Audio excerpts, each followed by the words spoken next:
Bible में कौन सी चंगाई की श्रेणियां पाई जाती हैं? चलिए इस वीडियो में हम जानते हैं। अगर इस विषय के बारे में आपको और गहरा जानना है तो मेरा किताब इस विषय के ऊपर में उपलब्ध है। नीचे डिस्क्रिप्शन में उस किताब का लिंक दिया गया है, वहां से आप उस किताब का लाभ उठा सकते हैं। पूरे बाइबल को हम पढ़े तो बाइबल 4 श्रेणियों के चंगाई को दर्शाता है।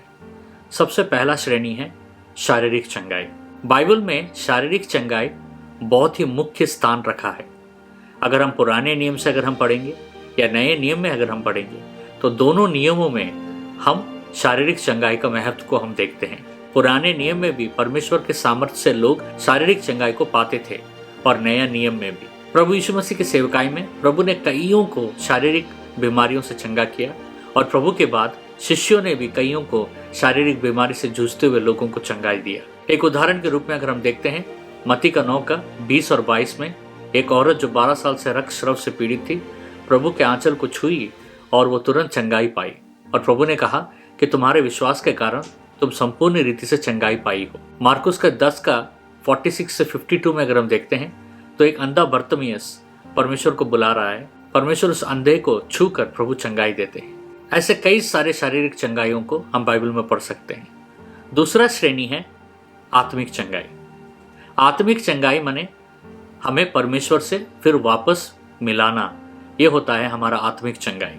क्योंकि जब इंसान पाप में गिरा तो वो परमेश्वर से दूर हो गया और वापस वो परमेश्वर के पास सिर्फ परमेश्वर के द्वारा ही वापस वो परमेश्वर से जुड़ सकता है।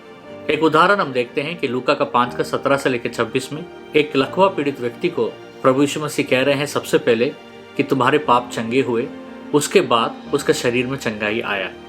तो इसका मतलब हम देखते हैं कि बहुत सारी बीमारियां हमारे पाप से जुड़ी हुई हैं। सारी बीमारियां नहीं, लेकिन बहुत सारी बीमारियां पाप से जुड़ी हुई हैं और प्रभु यीशु मसीह हमारे पापों को चंगा करने के लिए क्रूस पर मरे और प्रभु के द्वारा हम आत्मिक चंगाई को भी प्राप्त कर सकते हैं। यही नहीं, इससे हमें यह भी पता चलता है कि प्रभु यीशु मसीह का अधिकार पाप के ऊपर और पाप को क्षमा करने का अधिकार वो रखते हैं। तीसरा श्रेणी है मानसिक चंगाई।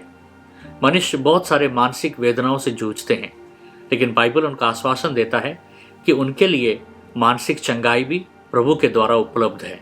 इसका उदाहरण हम देखते हैं भजन संहिता का 34 का 18 में, जहां परमेश्वर कहते हैं टूटे हुए हृदय वालों के करीब मैं रहता हूं। इसमें हम ये देखते हैं कि परमेश्वर जो बोझ से दबे हुए हैं, टूटे हुए हैं, जो दुखी हैं, जो दुखियारी हैं, उनके करीब परमेश्वर निवास करता है और उनको परमेश्वर विश्राम, आराम और शांति प्रदान करता है। क्योंकि हम यूहन्ना के सुसमाचार 11 का 33 में हम देखते हैं जब लॉजर मर चुका था तो प्रभु यीशु मसीह स्वयं मेरी और मार्था के साथ रोने लगे। तो परमेश्वर हमारे दुखों में हमारे शरीक होते हैं और सिर्फ हमारे दुखों में शरीक होना ही नहीं, बल्कि परमेश्वर हमारे दुख दूर करने में भी हमारा सहायता करते हैं। चौथा श्रेणी वो है दुष्ट आत्माओं से पीड़ित लोगों को निजात देना। बाइबल में हम पढ़ते हैं नए नियम में कि कई दुष्ट आत्मा से पीड़ित लोग प्रभु के पास आए और प्रभु ने उनको छुटकारा दिया।